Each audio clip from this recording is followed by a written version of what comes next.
Well, hello, it's Fred Weems.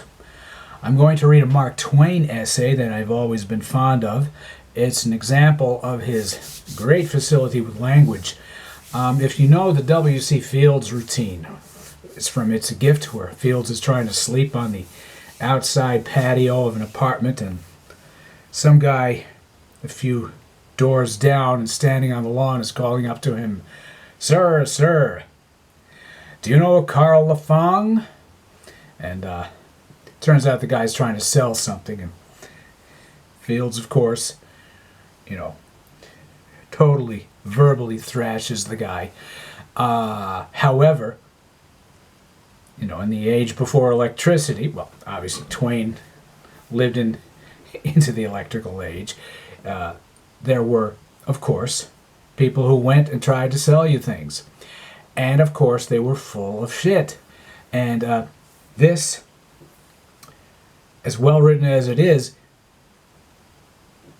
is getting most of its drive parodying the sound of one of these guys trying to sell you on something with this insane backstory.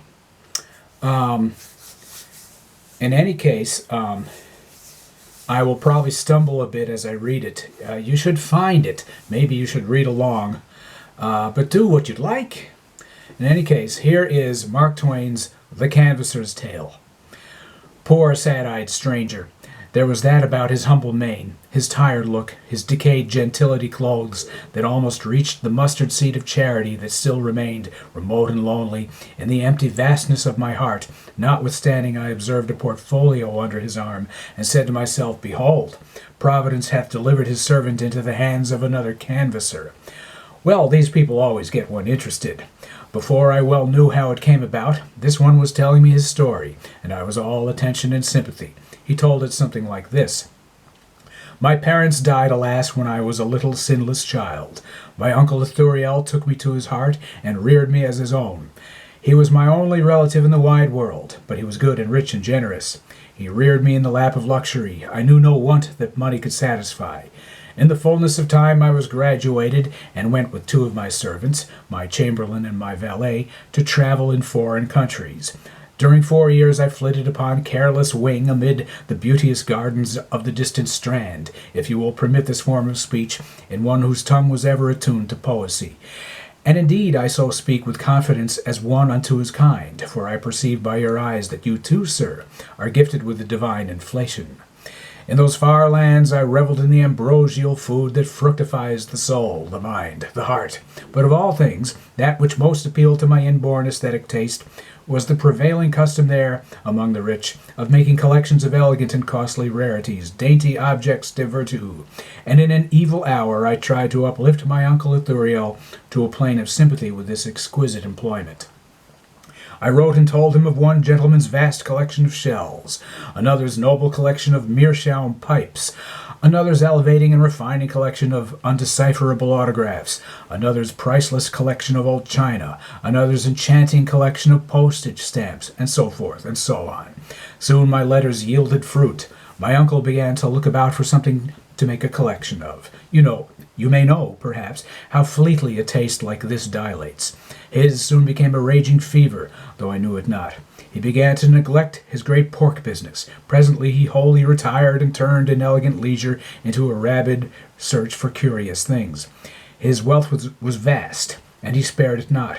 First he tried cowbells. He made a collection which filled 5 large salons, and comprehended all the different sorts of cowbells that ever had been contrived, save one. That one, an antique, and the only one specimen extant, was possessed by another collector. My uncle offered enormous sums for it, but the gentleman would not sell. Doubtless you know what necessarily resulted. A true collector attaches no value to a collection that is not complete. His great heart breaks. He sells his hoard. He turns his mind to some field that seems unoccupied. Thus did my uncle. He next tried brickbats. After piling up a vast and intensely interesting collection, the former difficulties supervened. His great heart broke again. He sold out his soul's idol to the retired brewer who possessed the missing brick. Then he tried flint hatches and other implements of primeval man. but by and by discovered that the factory where they were made was supplying other collectors as well as himself. He tried Aztec inscriptions and stuffed whales, another failure, after incredible labor and expense. When his collection seemed at last perfect, a stuffed whale arrived from Greenland and an Aztec inscription from the Cundurango regions of Central America that made all former specimens insignificant. My uncle hastened to secure these noble gems. He got the stuffed whale, but another collector got the inscription. A real Cundurango, as possibly you know, is a possession of such supreme value that, when once a collector gets it, he will rather part with his family than with it. So my uncle sold out, and saw his darlings go forth, never more to return, and his coal-black hair turned white as snow in a single night. Now he waited and thought. He knew another disappointment might kill him. He was resolved that he would choose things next time that no other man was collecting. He carefully made up his mind, and once more entered the field, this time to make a collection of echoes. Of what? Said I. Echoes, sir. His first purchase was an echo in Georgia that repeated 4 times. His next was a 6 repeater in Maryland. His next was a 13 repeater in Maine. His next was a 9 repeater in Kansas. His next was a 12 repeater in Tennessee, which he got cheap, so to speak, because it was out of repair, a portion of the crag which reflected it having tumbled down. He believed he could repair it at a cost of a few $1,000s, and by increasing the elevation with masonry, treble the repeating capacity. But the architect who undertook the job had never built an echo before, and so he utterly spoiled this one. Before he meddled with it, it used to talk back like a mother-in-law, but now it was only fit for the deaf and dumb asylum. Well, next he bought a lot of cheap little double-barreled echoes, scattered around over various states and territories. He got them at 20% off by taking the lot. Next he bought a perfect Gatling gun of an echo in Oregon, and it cost a fortune, I can tell you. You may know, sir, that in the echo market the scale of prices is cumulative, like the carat scale in diamonds. In fact, the same phraseology is used. A single-carat echo is worth but $10 over and above the value of the land it is on. A 2-carat or double-barreled echo is worth $30. A 5-carat is worth $950. A 10-carat is worth $13,000. My uncle's Oregon echo, which he called the Great Pit Echo, was a 22-carat gem and cost $216,000. They threw the land in, for it was 400 miles from a settlement. Well, in the meantime, my path was a path of roses. I was the accepted suitor of the only and lovely daughter of an English earl, and was beloved to distraction. In that dear presence I swam in seas of bliss. The family were content, for it was known that I was sole heir to an uncle held to be worth $5 millions. However, none of us knew that my uncle had become a collector, at least in anything more than a small way, for aesthetic amusement. Now gathered the clouds above my unconscious head. That divine echo, since known throughout the world as the Great Koh-i-Noor, or Mountain of Repetitions, was discovered. It was a 65-carat gem.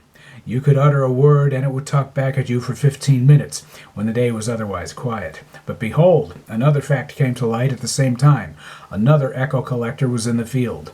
The two rushed to make the peerless purchase. The property consisted of a couple of small hills with a shallow swale between, out yonder among the back settlements of New York State. Both men arrived on the ground at the same time, and neither knew the other was there.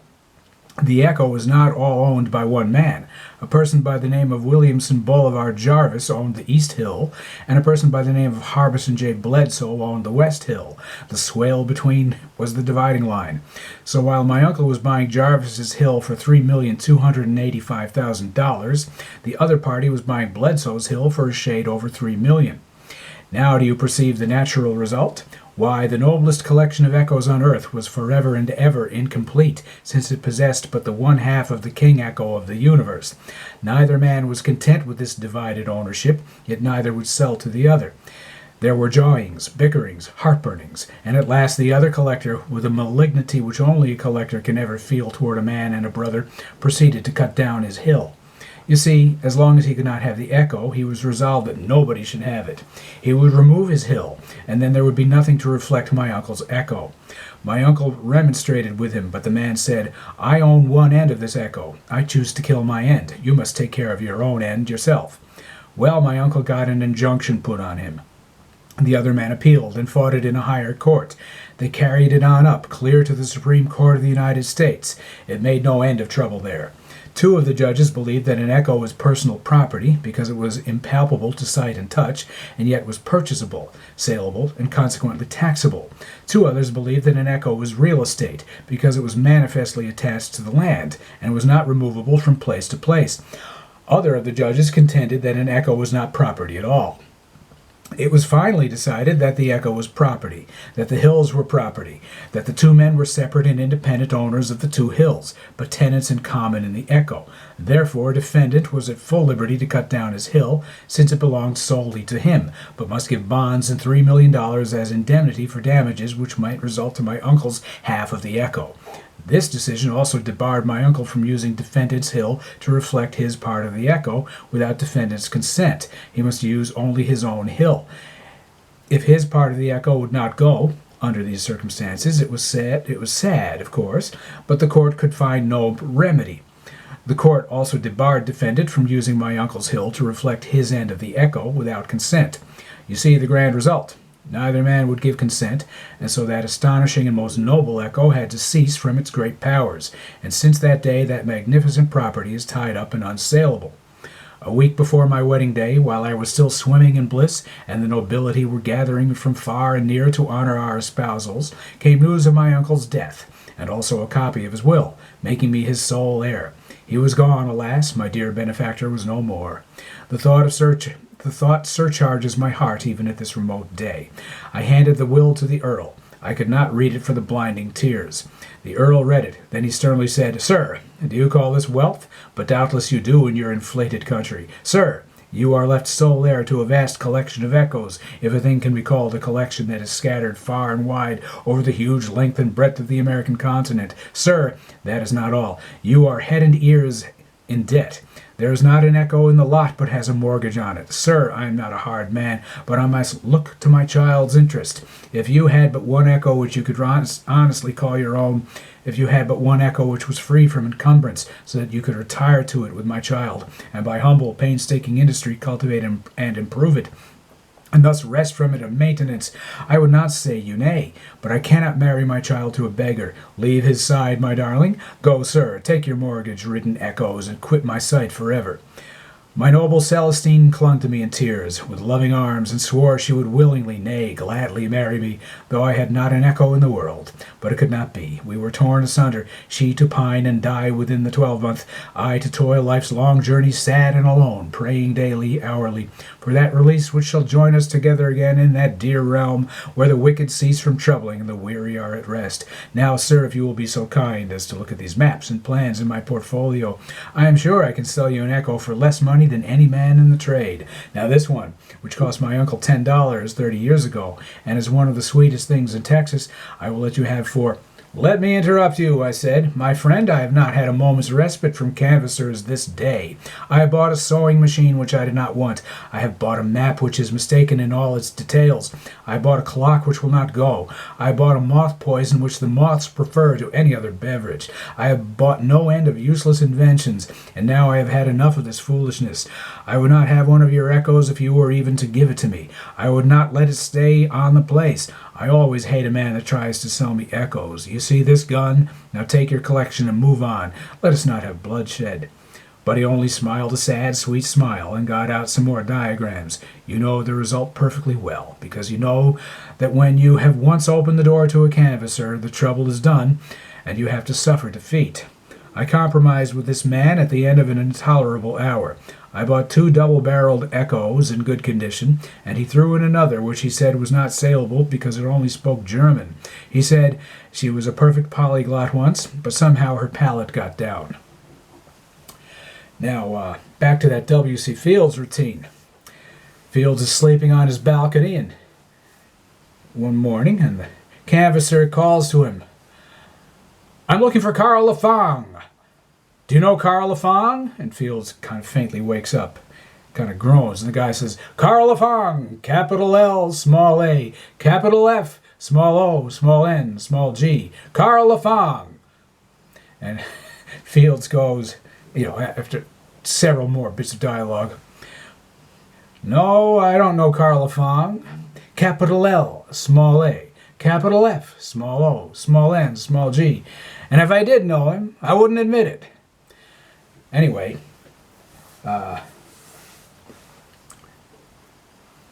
you'll know that sometimes people get email, supposedly from a Nigerian prince's widow, and they send money. So this thing has not ended. What I think best is in this is the thing with the court case, where they parse the echoes. I think that's brilliant. That's pure Mark Twain. Anyway, I recommend that you find this. Again, it's called The Canvasser's Tale, and read it slowly, because there's a lot in here that, he probably spent, what, a week on it, or maybe a little less, and sent it out. He wrote many, many essays. He gave after dinner speeches. He's famous for his books, of course, but he, in some way, was one of our first stand-up comics. He traveled the world speaking in front of audiences. Thank you very much. Bye-bye.